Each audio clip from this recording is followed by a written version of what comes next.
Ndabasuje nanone kuri Flow Kitchen and Creative mugira amahoro mumeze neza.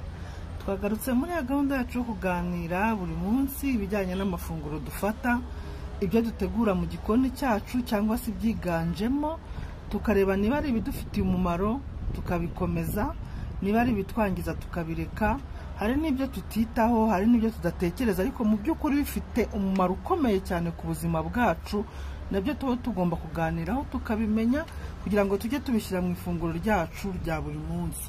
Uyu munsi rero nabazaniye ikiribwa cyitwa inzuzi. Inzuzi z'ibihaza. Ibihaza biboneka ahantu hose, byera ahantu hose, ntago bigorana, aho utera urubizi rurera, ariko mu by'ukuri ni bakeya bashobora kuvuga ngo niturya igihaza turakuramo inzuzi tuzitunganye nazo tuzazikoresha. Niyo mpamvu usanga naho zicuruzwa ziba zihenda cyane, ntibatinya kukubwira n'amagarama 500 ku 500 kuko nyine ntawe ubyitaho, ntawe uzitegura. Umuntu akuramo igihaza akeneye akagiteka bimwe by'imbere byose ukabijugunyana n'inzuzi, ariko mu by'ukuri sibyo. Ndaje kugira ngo mbabwire ko inzuzi mutagomba kongera kuzijugunya abantu mukoresha ibihaza.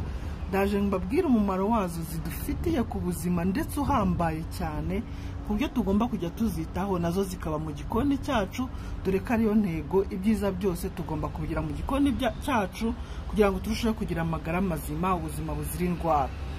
Twagiye rero n'inzuzi turareba icyo zimaze, turabiva imuzi, ibishoboka byo kugira ngo tubyumve bitugirira akamaro, hanyuma turebe n'uburyo tuzajya tuzitegura, noneho igikoni cyacu kigahoramo inzuzi kuko ari ingirakamaro.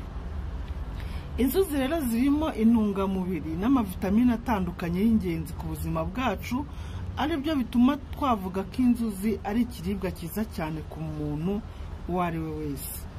Inzuzi zifitemo vitamine zitandukanye, zikigiramo amafibre, ndetse amafibre ni bya bikatsi byiza bifasha muri digestion no mu bindi byinshi bijyanye n'inzira y'igogorwa, ndetse zikigiramo n'amaproteine atandukanye.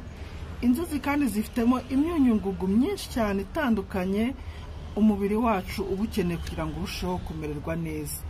Twavugamo nka za phosphore, za manganese, za magnesium, fer, zinc, potassium, amavitamine, vitamine B2, B9 n'izindi nyinshi cyane kandi zikenerwa n'umubiri wacu kugira ngo ubashe gukora neza, ubashe kugira ubuzima bwiza. Inzuzi zifitemo n'amaside gras, bya binure byiza biba bikeneye mu mubiri, ari byo twita omega. Cyane cyane tuzi omega 3 na omega 6, omega 3 na omega 6 zirazwi cyane, kandi turabizi ko umubiri wacu uba uzikeneye kugira ngo urusheho kwiyubaka kandi ugire ubuzima bwiza. Inzuzi rero zifitemo na omega cyane. Inzuzi zifitemo ubushobozi bwo gukora detox y'umubiri. Detox ni ukuvuga gusukura umubiri, zikawuvanamo imyanda yose y'uburozi ituruka ku byo tuba twariye bibi, hanyuma bikistuka mu mubiri bigakora uburozi bikangiza umubiri. Ibyo bintu rero iyo ufata inzuzi, umubiri ubasha gusukurwa, inzuzi zigasukura umubiri ukamererwa neza. Inzuzi ni ikiribwa kirwanya kanseri kuko zirinda amaserire kwangirika no gukura mu buryo budasanzwe, ari byo bitera kanseri zitandukanye. Inzuzi rero zifitemo ubwo bushobozi bwo kurinda ibyo byose, amaserire akabasha gukura neza kandi akagira ubuzima bwiza, ku buryo iyo ufata inzuzi udashobora kurwara kanseri iyo ari yo yose, kuko iyo myanda nyine yayindi yistoka mu mubiri ikaba yatera ibyo bibazo byo kuba amaserire yatangira kwangirika, ari byo bitera kanseri.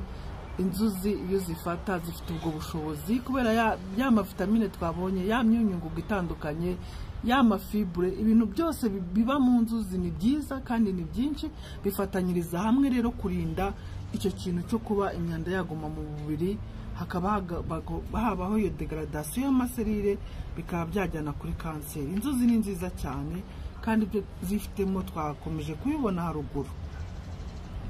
Kubera iyo myunyungugu itandukanye inzuzi zifitemo, zibasha kurinda indwara z'imitsi na za rubagimpande ndetse n'indwara z'amagufwa, ku buryo iyo ufata inzuzi udashobora kugira ikibazo cy'imitsi, udashobora gutaka amagufwa yawe aba ari mu buzima, afite ubuzima bwiza.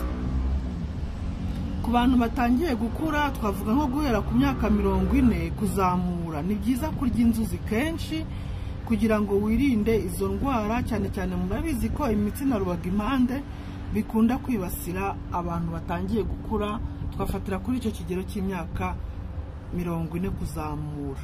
Rero mu gihe ugeze kuri iyo myaka ushobora kuvuga uti reka ntangire inzuzi kugira ngo nirinde za ndwara zibasira abantu batangiye gukura. Bidakuyeho ko n'abana batoya n'abakiri batoya munsi y'iyo myaka 40 kumanura nabo bafata inzuzi, biremewe, ntacyo zitwara na gitoya, ahubwo au contraire zigira akamaro gakomeye. Inzuzi zirinda indwara ya gute yibasira abagabo. Niba utangiye kubona ibimenyetso bya gute, ni byiza kurya inzuzi kenshi kugira ngo uhagarike ubwo burwayi buba butangiye kukugaragaraho. Abagabo hari igihe ujya kwa muganga nyine wumva urwaye, ubabara mu ngingo, kuriya gute ifata, abayirwaye barabizi, noneho bakakubwira ko ari ibimenyetso bya gute, ushobora kugabanya inyamurya n'ibindi biyongera. Ariko mu by'ukuri igihe wibonye icyo kintu cyangwa se igihe kwa muganga bagutangarije icyo kintu, nakugira inama yo gutangira gufata inzuzi, kuko zihita zigabanya ku buryo bukomeye, ndetse na yagute bitangiye kuza ukaba wayihagarika bitewe no gufata inzuzi. Inzuzi kandi zirinda cyane abagabo kurwara kanseri ya prostate bitewe na substance zifitemo yitwa cucurbitine ivura prostate y'ubwayo. Bavuga ko n'imiti ivura indwara ya prostate ibikoze muri iyo substance yitwa cucurbitine. Rero inzuzi bikaba byaragaragaye ko zifitemo iyo substance ku rwego rwo hejuru.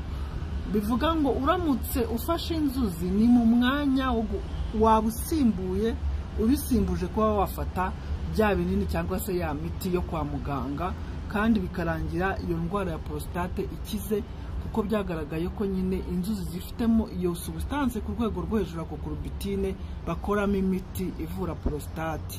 Numva ko inzuzi ari nziza cyane. Kandi ntibihagararira kuri iyo kanseri gusa, inzuzi zifitemo ubushobozi bwo kuba zarinda kanseri zitandukanye. Nyuma y'iyo prostate zishobora kurinda kanseri y'amara, kanseri y'igifu, kanseri y'ibihaha, kanseri y'amabere n'izindi kanseri muri rusange. Inzuzi murumva ko ari nziza cyane, ari umuti ukomeye kandi w'umwimerere. Inzuzi ni na nziza ku ruhago kuko zituma rukora neza, zikanarurinda indwara zose zishobora kurwibasira. Birumvikana ko inzuzi no ku rwungano rw'inkari, ku ruhago zikoraho rwose, umuntu akagira ubuzima bwiza. Kubera umunyungugu wa magnesium inzuzi zifitemo ku bwinshi, bituma zishobora kuringaniza umuvuduko w'amaraso ku kigero cyagenwe, amaraso akabasha gutembera neza. Inzuzi zikafasha ku ndwara ya diabete, no kuvuga aba diabetike bashaka kuzifata, isukari nayo ikaringanira mu maraso ikajya ku kigero cyagenwe, ndetse zigafasha no ku buzima bwiza bw'umutima, bigatuma umutima ukora neza cyane.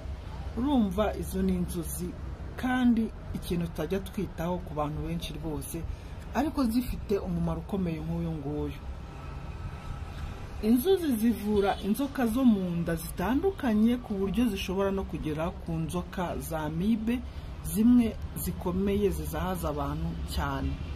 No kuvuga ngo inzuzi uzifata kenshi ukabyitaho, inzoka zisanzwe zirakira, ariko none uramutse urwaye amibe ukazitaho, ukazifata mu mafunguro yawe, ntuhagarare. Byagaragaye ko nizo amibe ngo zishobora gusohoka muri bya bikonoshwa byazo, ndetse zigapfa bitagoranye. Ni ukuvuga mu bundi buryo, mu yandi magambo, amibe zigakira kubera inzuzi. Inzuzi rero murumva ko ari nziza cyane. Hanyuma rero twavuga zitegurwa gute, wabigenza gute kugira ngo ubone inzuzi zirimo ibyo byose tuvuze, ubashe kuzifata kandi bigende neza. Ni byiza gukoresha inzuzi z'igihaza cyeze neza, nizo ziba zikomeye, zifitemo izo substance zose, ibyo bintu byose twavuze haruguru. ubwo rero igihaza cyeze neza uragifata ukagiteka, ukagitunganya, ukagiteka bisanzwe. Noneho inzuzi ukazikuramo, ukazitunganya, ugakuraho bya bihaza biba bifasheho, ukazanika zikabasha kuma. Iyo zimaze kuma ushobora kuzikaranga nk'uko wakaranga ubunyobwa. Ukaba wazihekenya, ukazirya uzihekenye, cyangwa se ukazisyamo agafu keza kanoze, ukajya ukanyanyagiza ku biryo igihe ugiye kubifata.